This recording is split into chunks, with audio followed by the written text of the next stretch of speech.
இப்படியே நம்ம மக்களெல்லாம் கூப்பிட்டு இங்கே வாங்க நாங்கள் மீட்டிங் இருக்கு வாரிடா அப்படின்னு உடனே நீங்கள் எல்லாம் கிளம்பி கடன்னு போறீட, காசு கொடுக்குறதுனால போறீடா, இல்லை அவங்க ரொம்ப கருத்தாக பேசுகிறாங்கன்னு போறீடா.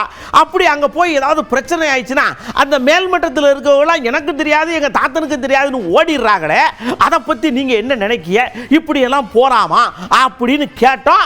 அவங்களும் பதில் சொல்லியிருக்காங்க. என்னன்னு பாருங்க. ஒரு இடத்துல கூட்டம் நடக்குதுன்னா இப்போ நாங்கள் நடத்துகிறோன்னா நாங்கள் தான் அதுக்கு பொறுப்பேற்றுக்கணும். மக்கள் ஒரு நடிகரை பார்க்கவோ, ஒரு பெரிய அரசியல் கட்சி பேச்சை கேட்கவோ, இப்படி பல வகையான விஷயத்துக்கு வரத்தான் செய்வாங்க. அதுனா எந்த அரசியல் கட்சி அந்த நிகழ்ச்சியை ஏற்பாடு பண்றாலோ அந்த தலைவர் தான். அரசியல் கூட்டங்கள் கூட்டுறப்போ அந்த கூட்டத்தை யாரு கூட்டுறாங்களோ அவங்க தான் அந்த நல்லது கெட்டது எல்லாத்துக்குமே பொறுப்பாக முடியும். அப்பாவி மக்கள் இறந்து போகிறது தான் எல்லா விஷயத்திலையுமே நம்ம பார்க்க வேண்டியது இருக்குது. அரசியல் கட்சி தலைவர்களோ ஆட்சி மன்ற குழுக்கள் உள்ளவங்களோ யாரும் பாதிக்கப்பட மாட்டேங்காங்க. எந்த பார்ட்டி இது பொதுக்குழு நடக்குதோ அதுக்கான இழப்பீடு அந்த கட்சிக்காரங்க தான் கொடுக்கணுன்றது தான் எங்களோட கருத்து. கூட்டங்கள் நடந்ததுன்னா அரசியல் தலைவர்களை பார்க்கறதுக்காக தான் மக்கள் திரள்றாங்க.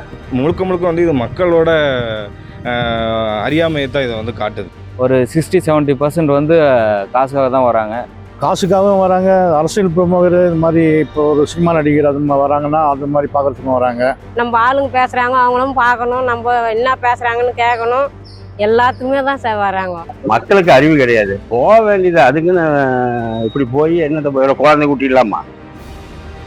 மீட்டிங் போனால் ஆறு போகணும், இல்லை கட்சிக்காரங்க போகலாம், இல்லை அவ்வளோ கூட்ட நெரிசல் அப்படி போகணும் என்ன இருக்குது? இந்த சின்ன குழந்தைங்களை எல்லாம் கூட்டிட்டு வந்தது மிகப்பெரிய தப்பு.